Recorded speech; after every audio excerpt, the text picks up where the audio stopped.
Now, I don't say this often. I don't say this often. Now, I don't say this often. He's going to be a wild card in the league.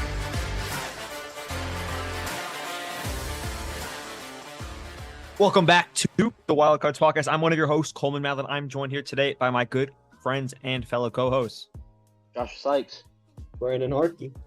And I know we said, or I guess it'd be 2 weeks ago now. Yeah, 2 weeks ago that we'd be more consistent over the summer. We'd be, more every week we'd be on the pod, uploading and providing great content. But someone had to screw that, and that's someone being Brandon Harkey. Brandon, yeah, I'd like two of us were committed. I just want to put that out there. Two of us were committed. Logged on, right on time, ready, 5 o'clock, and then we get the text. Guys, I actually can't make it today. What the hell, Brandon? Can you provide some explanation for why you were unable to record?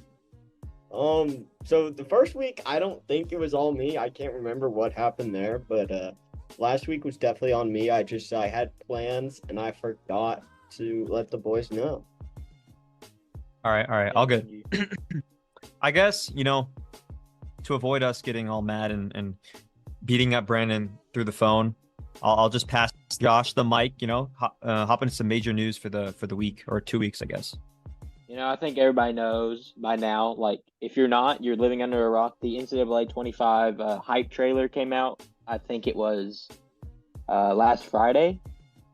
Yeah, it's freaking hype. I'll tell you what, when I sat there and I watched the countdown and when it hit 0, I got chills. Literal chills, okay? Absolutely one of the it's a masterpiece of our time.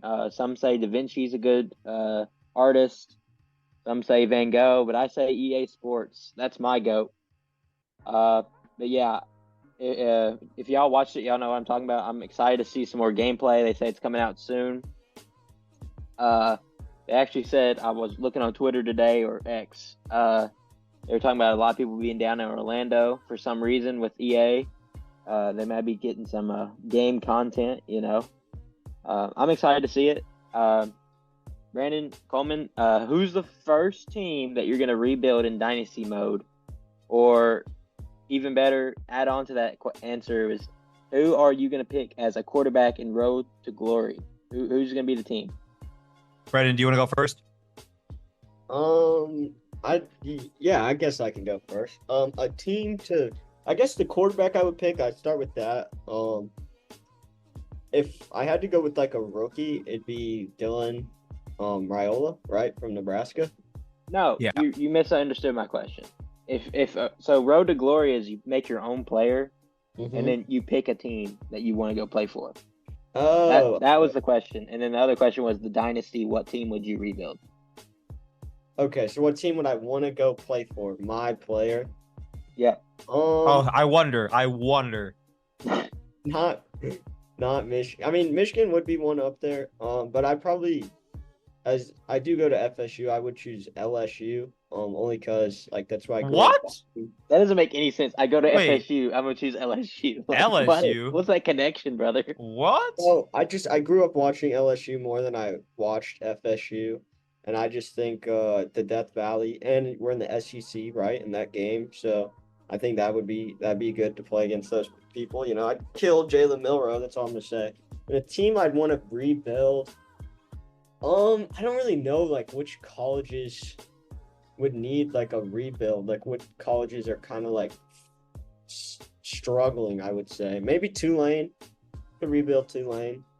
But I want to choose maybe a Kentucky, Put me in the SEC. Let them. We don't need any rebuilding. They need to rebuild that. Shut up. No, they don't. Stop. The hate is crazy here. But I don't know. I never played. I only played NC14 with my friend, because I never owned the game and I never did the Dynasty or any of the stuff. So this would basically be my first college football game. So college football version. Love to hear it. All right, can I go? Is it my turn? Yeah, it's your turn, buddy. Okay.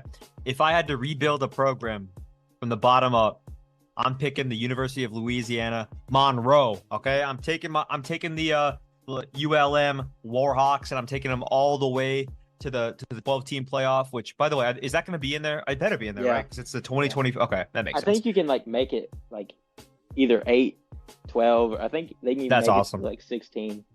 That's good. I mean, yeah, I mean, the way things are looking right now with like private equity getting the college football, it's probably going to be a 64 team playoff by the turn of the decade. So, I mean, it's probably good that they're putting those options in. And also, my other question, I think I've asked this before on the pod. I don't know if you guys had an answer, but do you guys know are they going to be updating this like every year? Is this going to be like the college football game and then they're going to like have like 24, 25, 26, like, or is it like just going to be Madden. like, okay. Like it's gonna come All out right. every year.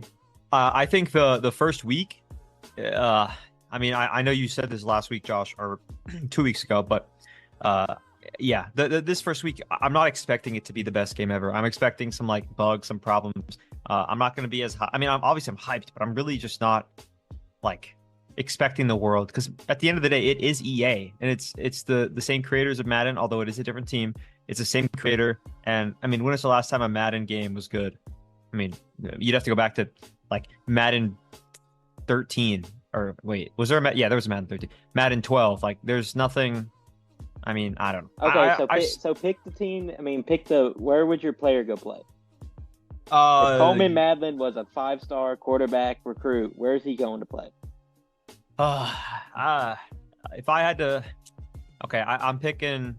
If I was a 5-star recruit, I'm taking my talents to the University of Notre Dame. That's what I do. My I God. just think Oh my I don't like God. I hate Ooh. Notre Dame. Okay, no, you don't understand. I'm a recruit. I need to do what's best for my family. I need to make it out. And They're not getting you a bag though. They're I just know. like come here and pray. You know, like they don't give you money. No, What are I you know, gonna do? but like, Take from the till? okay. No, they have a big booster alignment. All right, they have a lot of money there, a lot of old money, and at the same time, all their players, they're just well rounded every year. They're really well rounded. They have like, they're not great anywhere, but they have the pieces around me to where I can shine while also like not getting sold. Like if I'm on offense, I'm not going to get sold on defense. If I'm on defense, I'm not going to get sold on offense. They're just solid everywhere. Where I don't think like any other school, like I'm sure some schools have it, but to that level, I'm picking Notre Dame. Well, I think we all know where I'm gonna go here. Dynasty mode, I think definitely the first week I got to play with Kentucky. That's just because like the uniforms, the nostalgia of playing at Kroger Field. Right. I think that'd be awesome. But like if I had to just like rebuild a team, it'd probably be Kennesaw State. It's gonna be the first year in the FBS. They got some pretty clean uniforms. It's gonna be a tough rebuild. So, but it's gonna be a dynasty there. I'm gonna go 3-peat there at least. Get a 3-peat there and call it a legacy. If I'm a 5-star recruit, I can play anywhere. First of all, I'd see what kind of bag I'm gonna get in NIL. You know, if I'm gonna get like multi-millions to go play at FSU, I'm going to FSU. Like, let's be real. If you go to Kentucky, you're gonna get penny, nickel, dime, penny, nickel. But if the NIL is close, I'll probably go to Kentucky. Home state, you know, gotta love it. Go see my boy Mark Pope with Mark Stoops, you know, the Marks. Love to see it. But yeah, I'm excited for the game. Online Dynasty, we're gonna get to play. We can play together on that. It's you can't cross-platform though, so if your friend has a PS5 though, you're kind of screwed on that one. Well, if your friend is a PS5, is he really your friend? I mean, let's be serious here. All right, yeah. Let's move on. Pittsburgh. Brandon, do you want to talk about what happened in Pittsburgh? Yeah, so Pittsburgh, they've been asking for a Super Bowl for a couple years now, and they've never got a Super Bowl there. But now Pittsburgh. What are you talking about? They've never gotten one? I mean, not like recently. No, I don't think so. Okay, well, relatively recently. Yeah, but now in 2026, Pittsburgh, they're gonna get the NFL draft.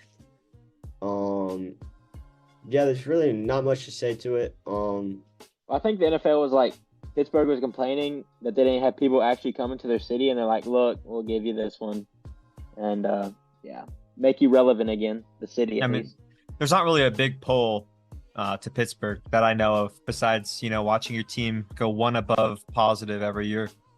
But there is, however, I mean, if you can fill a park or a stadium or whatever it was in Detroit, like they did in Detroit, I think it's going to be at least 50 times, maybe 70 times bigger in Pittsburgh. They might actually have to, start demolishing some buildings downtown so they have enough room.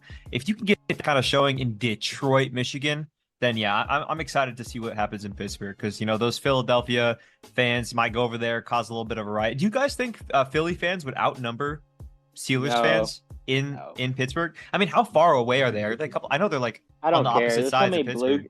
There's so many blue collar Steelers fans that would go just Right. to go. Yeah, you're right. No, I agree. But I don't know. I think it's gonna be crazy. I know Pennsylvania sports fans are kind of crazy, which we'll talk about later with a certain university. But we can move on to another. Brandon, you have something else to say? I mean, Yeah, I'm kind of, honestly, I'm getting tired of you speaking, but I'll give you a chance. Okay, thanks, man.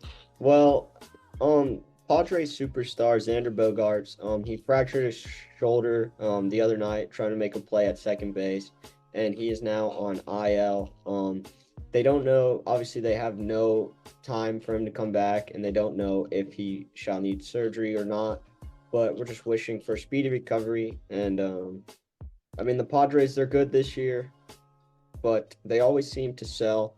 So hopefully they can. They have people to replace him. So I think they'll be just fine. But dead money now. But that's all that we have about Xander Bogaerts. But Coleman, would you like to talk about the Celtics, your favorite team? Oh boy. I'd like to talk about the Celtics. I just don't really have anything good to say about them. But if I had to say anything, I guess I'll talk about the Porzingis injury. But first, I really want to talk about what happened last night. All right, last night for us right now was Tuesday night. And Tuesday night was the first game of the Eastern Conference Finals, the Pacers versus the Celtics. And man, I was watching this game. I mean, I'll admit it. I'm a casual when it comes to Indiana Pacers basketball in the playoffs. I had not been watching a bunch of Pacers basketball except for the series against New York. That's when I kind of started going crazy. I didn't watch the first series against the Bucks, probably only with 3 or 4 games. So I guess that's some of it, but I didn't watch like all of it. And like, I mean, everyone knew Halliburton was like that.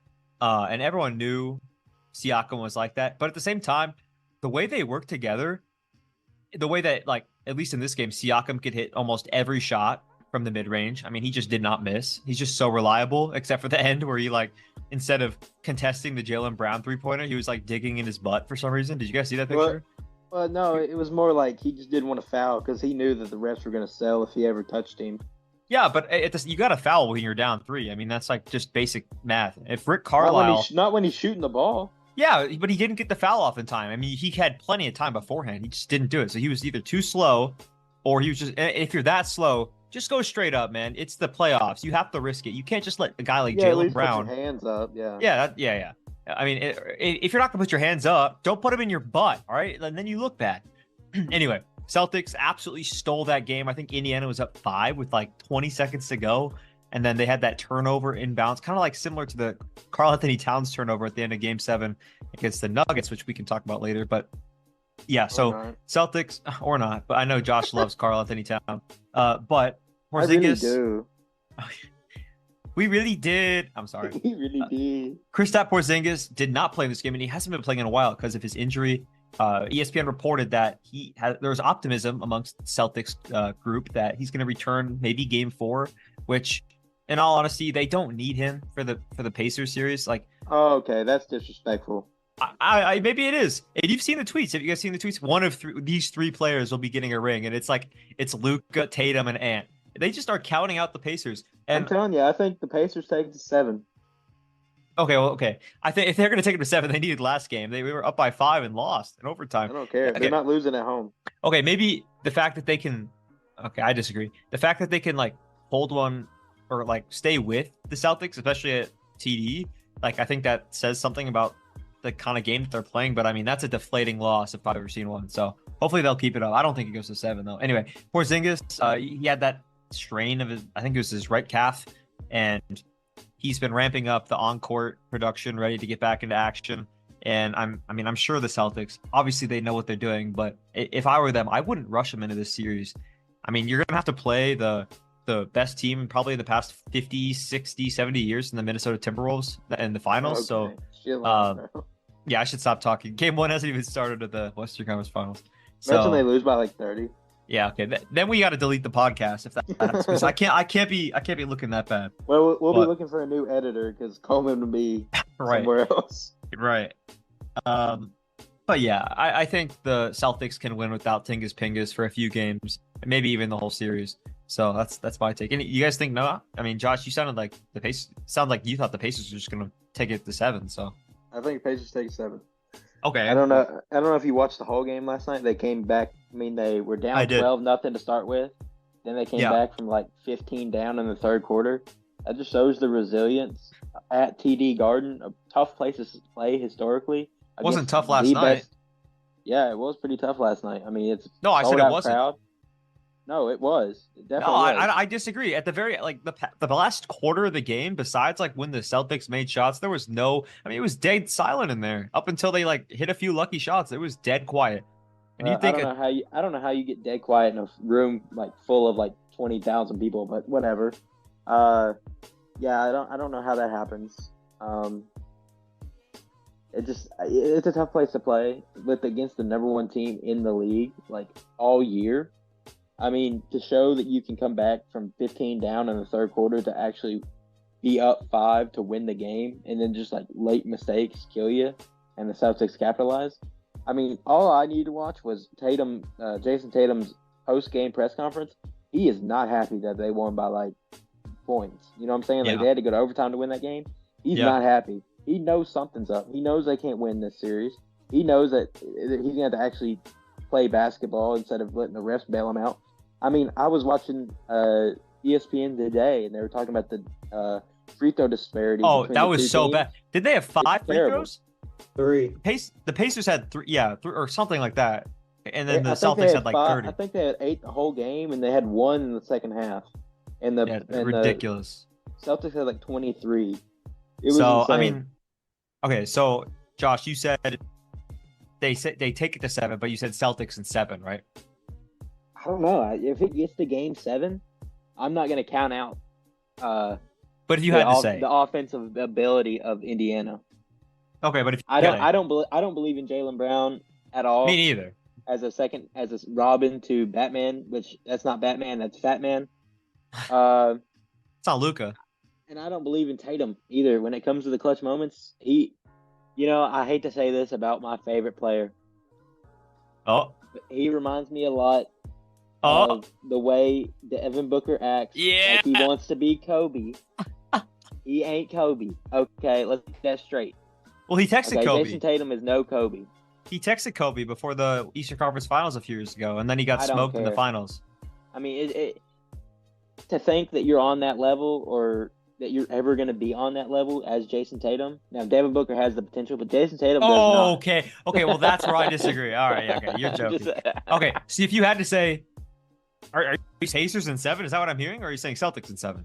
I'm going to go Pacers in 7, man. Oh Why not? my brother, this guy, Josh or Me Brandon, and can you help Pat me out McAfee here? are tight, brother. Brandon, I hate the Celtics just as much as anyone else, but tell me why. Tell us all why Josh is wrong. Who's winning in what? How many games?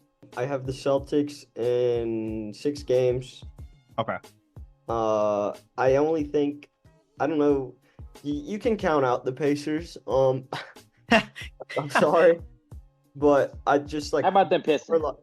Okay, shut up. Rick Carlisle and the Pacers, like, they're doing a great job, and they have the depth.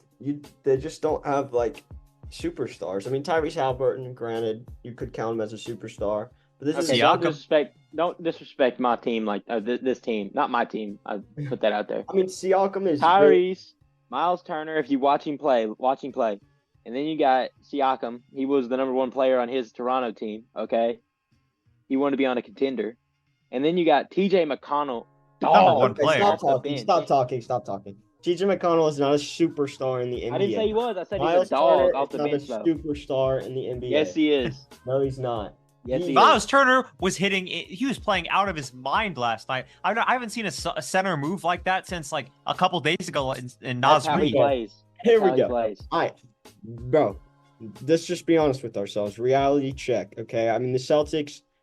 In 5. How about They've them been Pistons? sitting. They haven't played after they just killed the Cavs, so that obviously they're gonna be a little rusty. And the fact that they were able to keep their composure and push it to overtime, I think the Pacers, are gonna be very depleted Okay. after that loss. So I think Celtics in 6. Okay, my question is, who has the Celtics beat this year in the playoffs? They beat No who one. was the first round? First round, Heat, the the Heat. Okay, Heat, depleted Heat team, no Jimmy Butler. Okay, scratch that game because that's crappy. They don't have their superstar. Is it their fault? No, I'm They don't saying choose who to play. I agree that the Celtics won it fair and square. I'm not saying it's their fault. I'm saying but they beat a depleted Heat team with Jimmy Butler. That game goes to that series goes to at least 5 or 6. They nearly swept them if the Heat don't shoot 30 of 31 or whatever it was. But with Jimmy Butler, that series goes 5 or 6 because they can't handle Jimmy Butler. They have nobody on the team to guard him, and Butler's shutting them down. Let me make my point. Cavs, no Donovan Mitchell, superstar, built the team around him, need him to score the ball, not there when they need him. They win the series. If they don't, it goes 6 no or Jared 7. Allen too. No Jared Allen as well. Thank you for making my point. So, I'm helping you out. I'm trying to. I agree just as much as you do that the Celtics have the most Mickey Mouse path to the finals of all time. I think they're going to beat the Pacers. So there's your Mickey Mouse. Now they're playing a fully healthy Indiana Pacer team that is one of the best offenses in the league. I think they are the best offense in the league. Especially Celtics are second though. Assist rate though, they're higher than the Celtics by a lot. Yeah. And then the Celtics defense, it is one of the better ones in the league. I'll give them that. But I watched last night, and all 5 people on the court have to be able to defend in a split second. Like they have to be able to move, and they got to be able to defend their guy. Do you believe that Al Horford can guard Miles Turner? Al Horford's fat ass can't close out a bag of donuts. All right, he can't do nothing. I was watching Drew Holiday. I don't know if it's because he went to Boston, he got soft. He's lost his step. I'm sorry to tell you. And then they started switching everything. When you get Tyrese on Al Horford, give me the series, brother. Okay, but if they had Tingus Pingus in there and if they had Unicorn instead of Al Horford. That's an if. What do you mean it's an if? I'm saying, okay, yeah, it's an if. Yeah, sure. But I'm saying when they get him back, right? I just said that they might get him back in game 4. Let's say he's back. Let's say he's back this whole series. It doesn't get past 5 games. That's ridiculous. I'll put my house on it. I think it goes to 5. No, I think it goes to 6. Okay, anyway, if Pingus is back. All right, so you said Pacers in 7. I said Celtics in 6, maybe 5, and Brandon said Celtics in 6, right? You said that? Yep, Celtics in 6. Okay, got it. I guess that's where we stand. All right, moving on. We got LaMelo Ball. What is he up to, Josh? Well, not much these days. Not really playing ball. Right. LaMelo got a new back tat, obviously, but that's about it. And then he's getting sued by a mother for hitting her son with his car. I think it was he ran over his foot and broke his foot, and then he didn't give him an autograph. Like that's kind of messed up. You can expect like he runs over kids when you give him an autograph. No, you gotta give him help. You gotta call 911. This kid just broke his foot. Autograph ain't gonna unbreak his foot. What do they think's gonna happen? I think it kind of threw it over the edge. He just didn't want to even like talk to the kid after he ran over his foot. That's why they're suing him. I mean, like I wouldn't run, but I'm saying, or is that what happened? Did he run? I don't think he ran. I just don't think I don't know if he even paid attention or anything. Like, have you watched those videos of when LaMelo pulls out of the facility and he just speeds off and he runs the red light? Yeah, it just turns right onto the dude. There could be a semi going 90 down the interstate. Can you imagine just turn right that on. on camera. That'd be crazy. But yeah, I don't know. It's like it's just like rough, man. Because obviously, I don't want to say that it didn't happen. It probably did. I mean, it definitely did. I'm gonna say it definitely did. But did he break his foot? Like, did he not sign an autograph? I saw he went to the hospital and got a cast on his foot. But I don't know. Okay, well then, yeah, I don't know what I'm talking about. But I'm saying like you always have to like look at these things kind of and like wait for stuff to come out because, I mean, let's say LaMelo Ball or a guy who owned a car, the same car, ran over my foot or even got close to my foot, you best believe I'm, oh my God. Oh my God. Oh, and he drove away. He didn't even sign an autograph. Oh no. That's what I'd be doing. So, I mean, quick bag, but I mean, like at the end of the day, you got to get something for that. Like if NBA star runs over your foot, man, that's a payday. So take it how it is. All right, moving on. We got Penn State. We said we were going to talk about some university in Pennsylvania. And it is Penn State, one of the biggest fraudulent teams in the nation in terms of college football. Penn State approved a $700 million upgrade to their Beaver Stadium. Famous stadium, famous for the most electric college football moment, one of the most electric in recent history. Always a sold out crowd, big state school, super loud in there the way it's designed. It's a pretty old stadium though, so they decided to go ahead and get a $700 million renovation. Which, where are they pulling that money from? I mean, is it the state? I mean, where do they get? Where are they pulling that out of their butts? I mean, Penn State isn't doing anything. They're not getting any money from them. Probably losing money from that department. James Franklin just had some recent drama that, I mean, you can go look up for yourself. I don't feel comfortable talking about it. And so there's some stuff going on with the Penn State program. Always has been, to be fair. What James Franklin is accused of is probably like the sixth or seventh worst thing a Penn State coach has ever done. So if that says anything, I don't think it makes top 10, honestly. Maybe not. It might not crack it. So there's always been some stuff going on at Penn State. But the renderings of this stadium upgrade, I'm just going to say, I don't think that's going to happen. Let's be real. This is a state school. A state school stadium is not going to look like that. All right. Look, Vanderbilt. I know Vanderbilt is Vanderbilt, but Vanderbilt Stadium, they can't even fit. They got a crane holding the uprights. All right. I don't see this like futuristic, insane, ultra big and crazy renovation happening either within the timeline or maybe even happening at all. And if it is, it's not going to look like that. The way they presented that on the renovations made it look like this is like, I don't even know, like some crazy Saudi Arabia project, some mega city giant building. All right. I mean, I don't know what you guys did. You guys see it? Yeah, I saw it. It looks like an NFL stadium. Yeah. Let's be Penn State's not going to like these guys beat their two biggest conference, their two only rivals in their conference. So, I mean, I don't know what makes them think they deserve this. I mean, maybe they should be like, hey guys, beat Michigan, beat Ohio State, then we'll play. But you know, it is how it is. Speaking of Ohio State and Michigan, did you get back to the college football in the trailer? Did you guys see how Ohio State got absolutely like rolled and like in the trailer? Like Michigan was like catching a pass over him, which is like accurate in real life. Like it's historically accurate. And they also got some like there was definitely some Ohio State shade given in there. I just want to point that out. I'm sure Brandon was happy about that. But yeah, Penn State, big stadium. Renovation that definitely won't happen, but maybe I'm just hating. Jaden Rashada was a recruit for Florida, a quarterback recruit. And then they released him after like a whole turmoil thing over his NLI letter. NIL. It's NLI. It's letter of intent. Thank you. And then it was a big NIL dispute as well. NLI. It was letter of intent. But where's the N come from? I don't know. It's what they call it. National. Yeah, thank you. National letter of intent. Sorry. Anyway, but after a big dispute with the NIL money, he's not getting enough. He wants more. He went to go shopping at like Arizona State and all that. They finally released him from his letter. After all that, though, he says that Billy Napier. After all that.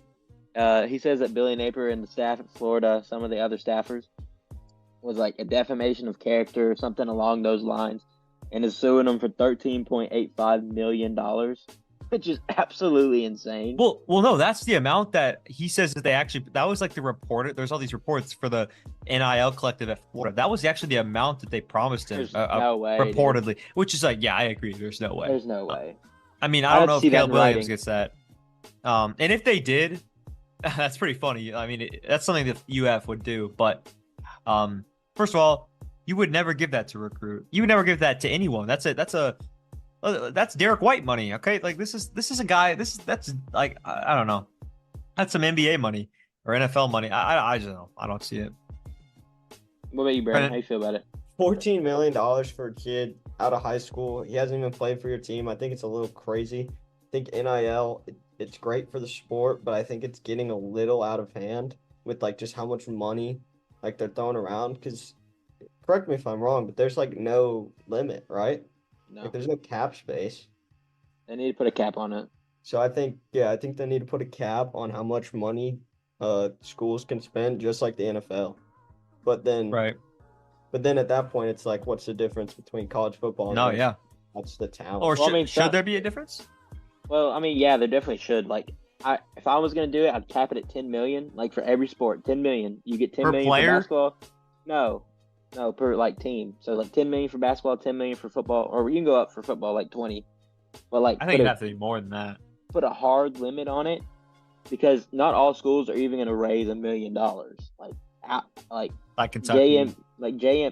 JMU isn't gonna get up to $2-3 million. So it's not gonna bother them. But like the Alabamas, the Michigans, the Notre Dames, the Ohio States, they can't like put unlimited money into getting these players. Like, Right.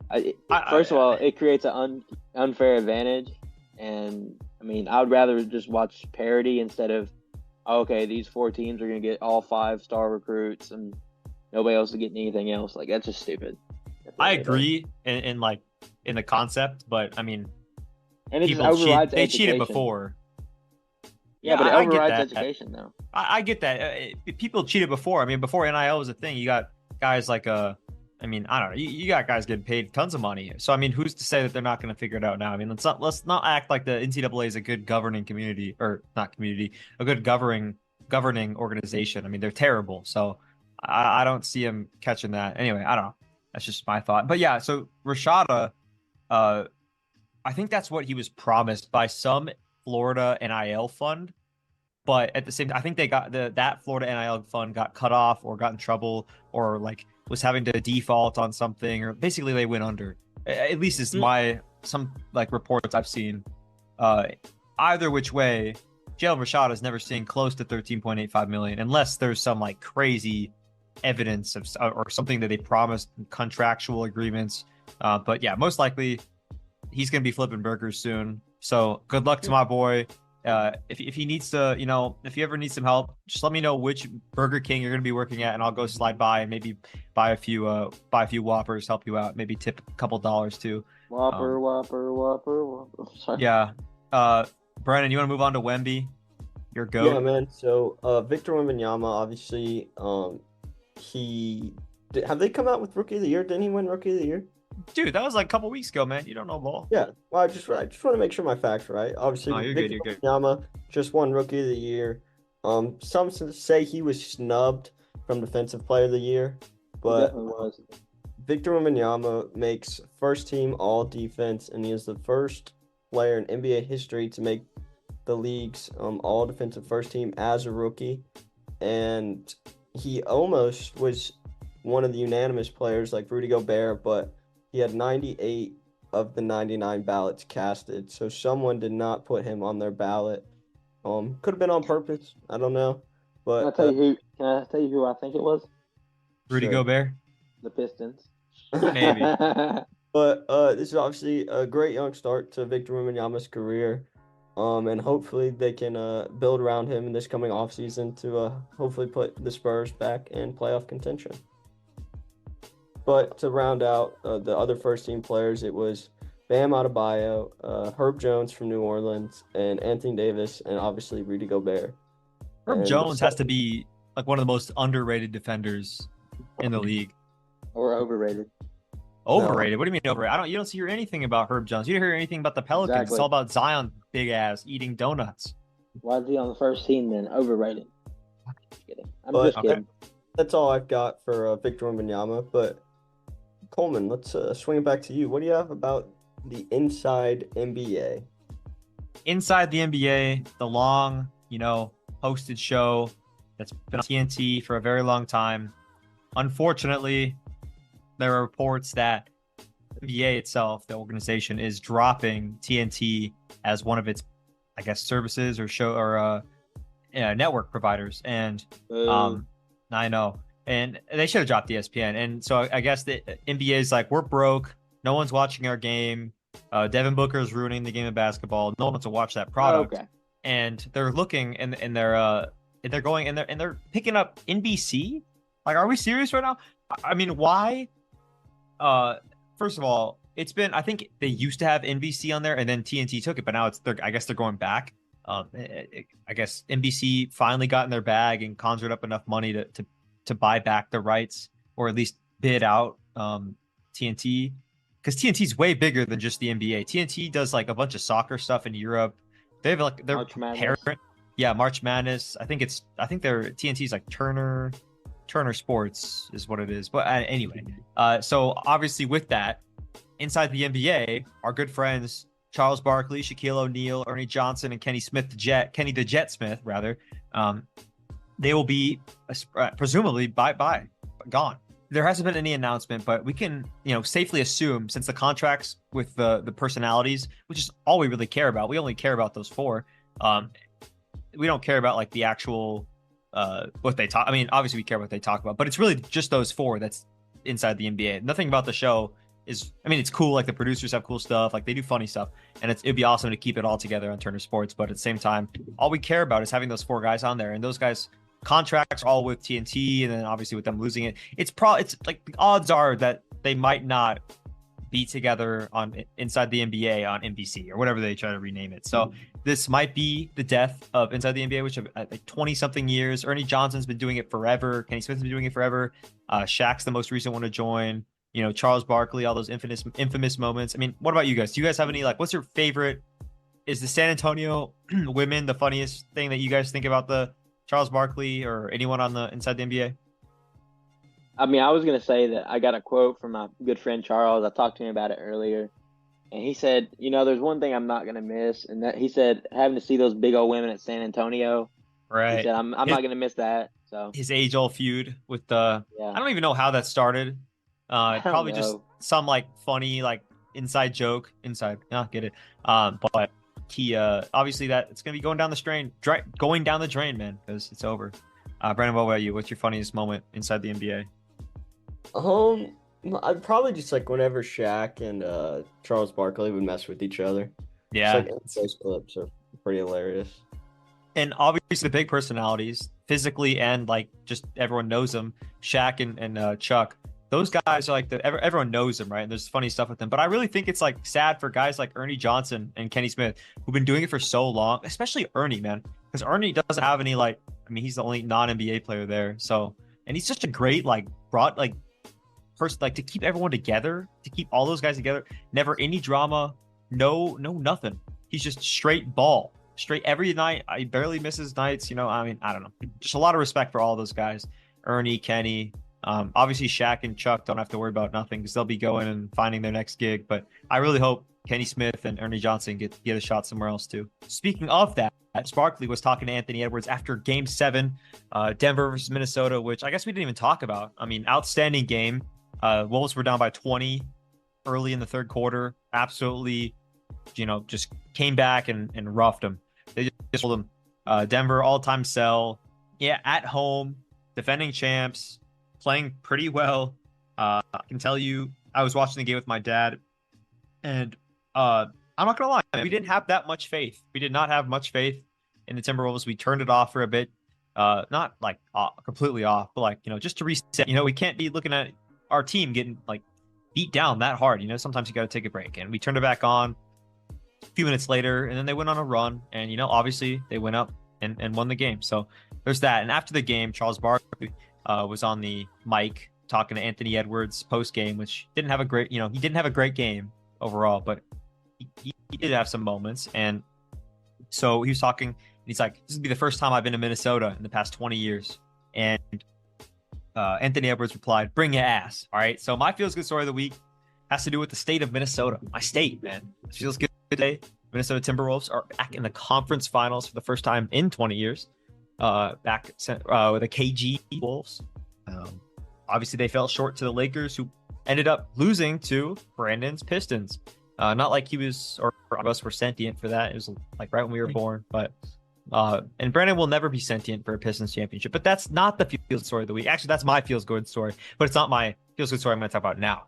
And my feels good story relates to the Minnesota Timberwolves, obviously, and making it to the conference finals, and having a chance to go to the finals. And what I'd say was it's not like the worst feel. Like they're not playing the 96 Bulls. They're not playing the 2020. What am I thinking here? What's a good team? The 2015-16 Warriors. They're not playing these guys, right? It's not the end of the world. Like I think that the Minnesota Timberwolves actually have a chance to win some of these games and move on. But obviously they're playing the Dallas Mavericks. The first game is tonight, the night we are recording this, May 22nd, Wednesday. So that'll be game 1. Obviously, I mean, I could sound like a complete idiot championing my team. Could have lost by 35 by the time you're hearing this. And I wouldn't be surprised, right? But all I am is happy.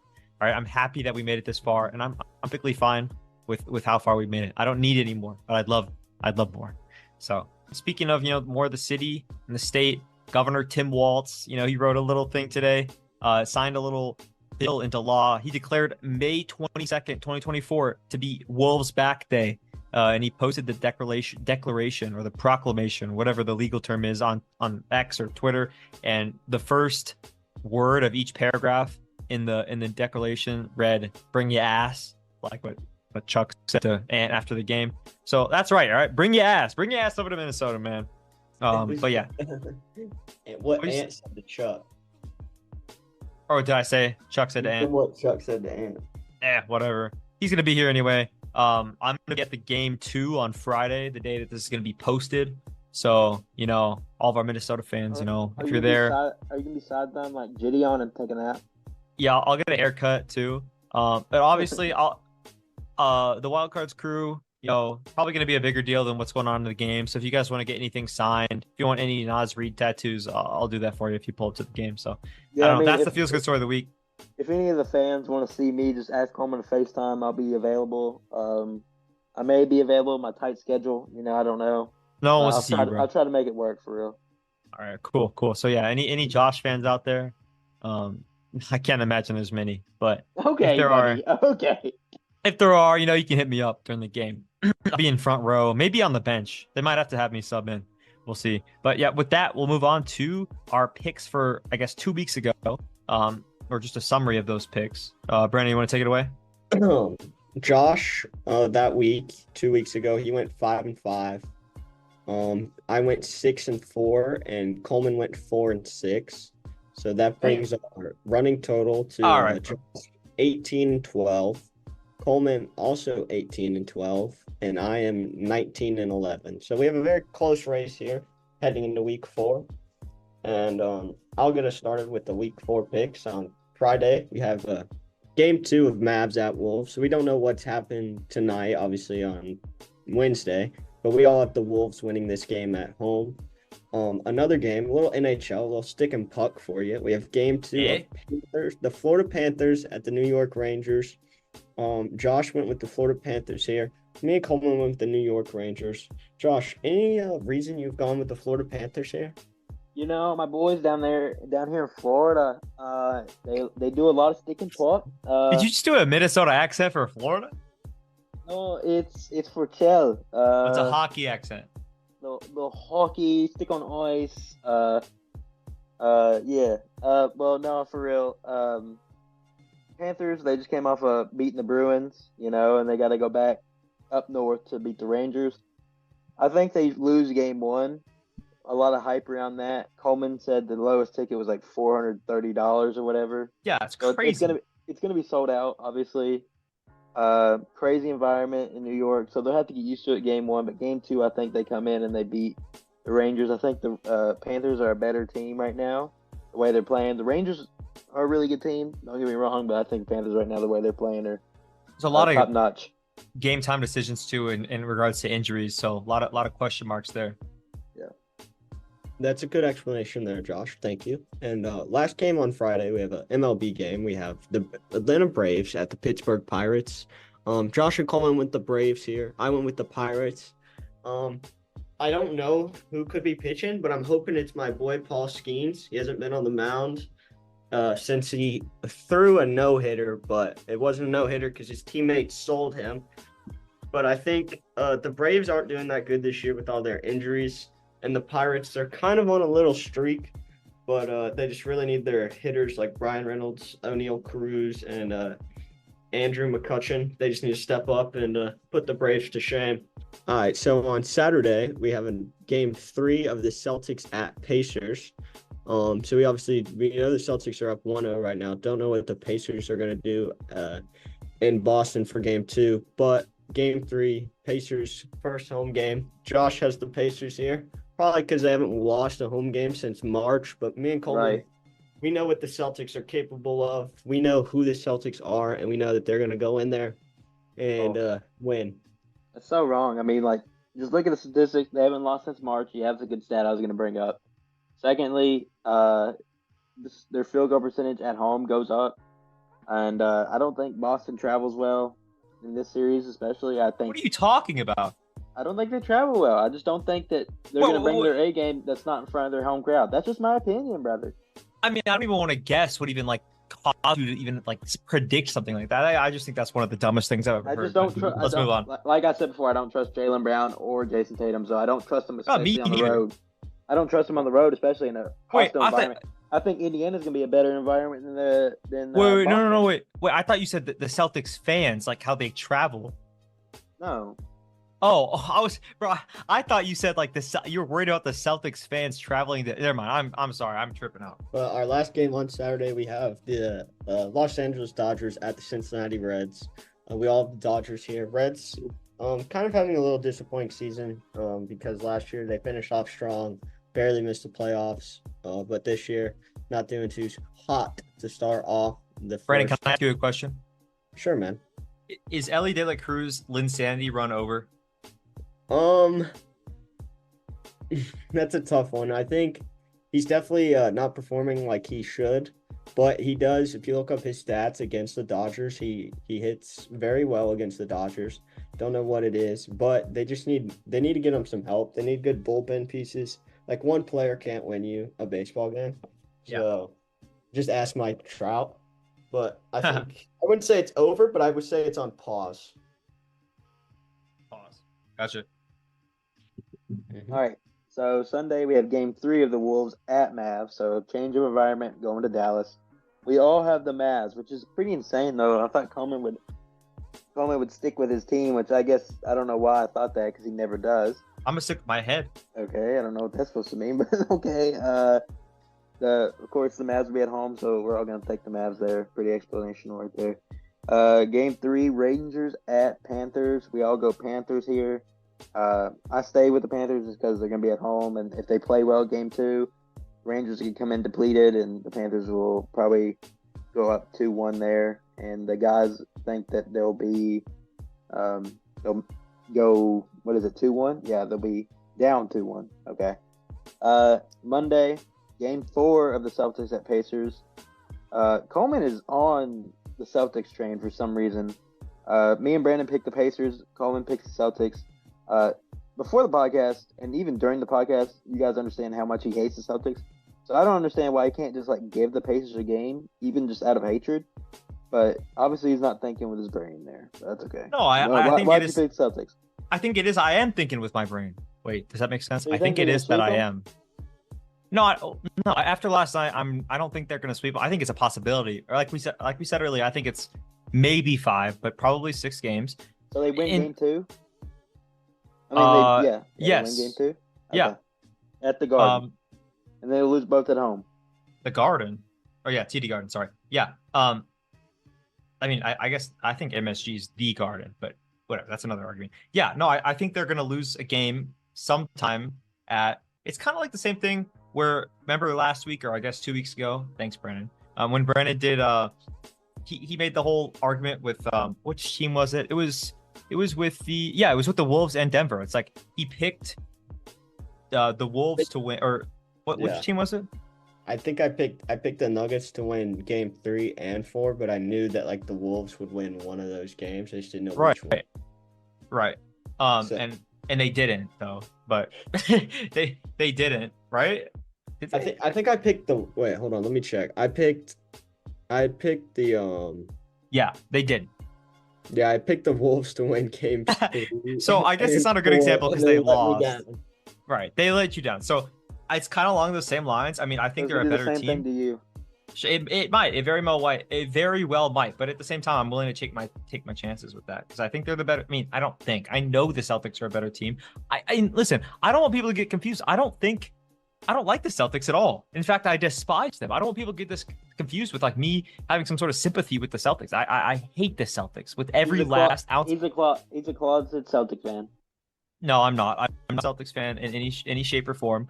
And I'm even less of a Jaylen Brown and Jason Tatum and Al Horford, especially Al Horford. I don't like Al Horford. The most likable player on the Celtics is. I'll get back on that. I can't even think of it. I don't even know, to be honest. Peyton Pritchard? No, he's one of the worst. I don't like him at all. There's just something. I mean, even Sam, I can't stand Hauser. I mean, probably the option would be Drew Holiday, and that's only because he's been a Celtic for like less than a year, and that's pushing it. Okay, so there's that. I don't know. I don't know. Celtics are gonna win the series. I'm confident about that. Okay, well, we'll see you in the finals, Minnesota and Indiana. Okay. Tuesday. I wish. Game 4. Oh, I don't know if you want that game. Okay. I do. Tuesday, game 4, Wolves at Mavs. I go Wolves, and Coleman and Brandon go Mavs. I think the Wolves go 3-1 up in the series in game 4, and they lose game 5, and they win game 6. I think it goes 6. If not, I think it goes 5. I think it goes 5 or 6. But I think they do win one in Dallas. Ant, he plays that villain role very well. Just like he was waving by to the crowd in Denver. He loves it. He thrives off that even more than I think he does at home. So I think they at least take one game at the Mavs. So I guess I did kind of the same thing you guys did. Yeah, come on, man. No, I didn't. I picked the Mavs in game 3. So I think the Mavs will win their first home game. And we didn't even talk about the Jaden McDaniels on Luka Doncic matchup. That's gonna be crazy. That's gonna be insane to watch. I'm be honest. I think that'd be like a masterpiece within the game. Yeah, I mean, Jaden McDaniels is one of the most disgusting, crazy builds of an NBA player I've ever seen defensively. The writing is crazy there. How is that? I mean, I don't think he has like a 20-foot wingspan. That guy's like a plane, but yet he can move with play. I mean, I don't know. I think it's the perfect defensive matchup. I mean, he annoys Luka. I know last time Luka played him, he dropped like 30 or whatever it was. But I mean, you're gonna get bothered no matter what. I think if he didn't guard him, he would have gotten 50. So that's all I'll say. Great game. I can't wait for tonight. Yes. So then our last game of the week on Tuesday is Cubs at Brewers. We all picked the Brewers. My opinion is the Brewers pitching staff, great pitching staff. Okay. Long flight from Chicago to Milwaukee. Like 30 minutes. That's gonna take a drive. Players. And the plane too. It's a long flight, long haul. Yeah, it takes you longer to get on the plane than it would to like actually drive there. Brandon, do you have any expert tips on the Brewers Cubs game that we need to know about? Not really. Just the Brewers have really been on a heater lately. Christian Yelich is back in his MVP form. Cubs aren't doing that bad, but they're not doing as great as they should. It's really all I got for you, really. The Brewers should win this one if they remember how to play baseball. That's a hard thing to do sometimes. Very true. Very true there, Josh. And that is all of our games of the week for this week, week 4, which really should be like week 7. But Brandon has other priorities, clearly. So with that, I think we should cut a share of the podcast. Yeah, you're going to have to sell your percent. Obviously, we each have 33%, and the last percent goes to Nas Reed. So you might have to sell like half of that back to Nas Reed, give him a bigger role in this pod. So yeah, with that, that's the end of the podcast for this week. That's our 35th podcast. We're getting up there in age. We're really growing up, guys. Really, life's passing between our fingers. And yet the podcast is getting no better. Yeah, you're right. It's honestly declining, to be honest. The longer that you guys are on it. So with that. Okay. I want to thank everyone for listening to this full edition of the Wildcards Podcast. And I want to guarantee, set in stone, may God murder my children. Who said that again? Charlemagne? Someone on some podcast. So someone said that. It was ridiculous. Anyway, we're going to make a podcast next week, whether Brandon likes it or not. And that's my claim. But we're going to look stupid if there's nothing come next Friday. Anyway, thank you all for listening so much. I've been Coleman Madlin, joined here today with Joshua Sykes. Brandon Hartke. Peace. Peace.